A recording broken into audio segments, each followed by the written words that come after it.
The first thing when you see a tape of loans, some vendors will send you a tape and they will send you a credit for all of those loans on that tape. Some of them will just send out a tape and they will say, tell me the loans you're interested in and I'll send you the credits for those loans. The first thing that I want to check for on credit is what is the status of the first. So on this credit we have a $96,000 loan, Provident Funding. We have the borrower name. We have the date ordered. You want to see if it's more than 30 days old, you need a fresh one. Now each credit report is different. It is say borrower, co-borrower, then they have employer. If there's information there on the employer, it will be there, and it will tell you the last date it was reported. So this borrower took out a loan for $96,000 on their first mortgage. They left owing a balance of $77,000, and they had a $795 a month payment. This particular borrower filed Chapter 13 bankruptcy. So this bankruptcy included the purchase money mortgage. So you have a home equity line of credit and a purchase money mortgage. Purchase money mortgage is when you go and buy a house, they give you a second at the same time they give you the first. That's a purchase money mortgage. But credit is really not too tough. If you run across a report you don't understand, Google a chart and you will be able to go through it. It's just going through each account and understanding it. And the more you do this, the easier it will become. So ordering the collateral file, we know that we have the aligned chain. Now if you don't have the original mortgage with the original signature, it's supposed to be blue ink, but it could be black ink. You can tell if it's original. Sometimes you can look at the back of the paper and you'll see the pin mark showing that it was signed. Accounting.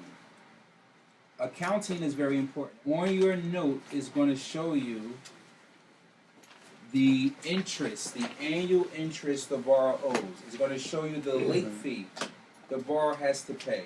If you want to figure out your arrearages, you will take on your credit report, remember, you want to look at the last payment made, next payment due, which is going to be the month after, and you want to go from today's date, and you want to calculate what the interest will be. So if you had a $20,000 loan and it had an 8% interest rate, right, you would just take 8% of the $20,000, and you would be able to know what the annual interest is for that $20,000 loan. It's $1,600 bucks. So if the borrower didn't pay this loan in 2 years, they owe $3,200 in interest. If you want to calculate the amount they owe in interest, you take the annual interest rate multiplied times the unpaid balance, and you will get that. But when you sign a loan sale agreement in Schedule A, the seller is saying that these balances are correct. If they're not, you get your money back. Or you know what to look for in the credit report. You look for borrower information. You want to verify the senior, junior loan. You're going to look for judgments, employer information, and things like that. Earnings is different. You can want a higher return, so you're going to bid a lower price. Whatever you feel the note is worth, that's what you're going to bid. You can just look at what your exit strategy is going to be, right? And then you can back your cost out from there. So let's look at a $25,000 loan balance that's fully covered in equity. The equity FMFE is $40K. Now let's just say this loan is Chapter 7. How does that affect you? If you buy this loan, $25,000 UPB, fully covered in equity. The property, Chapter 7, there's still a mortgage on the property. The borrower is no longer responsible.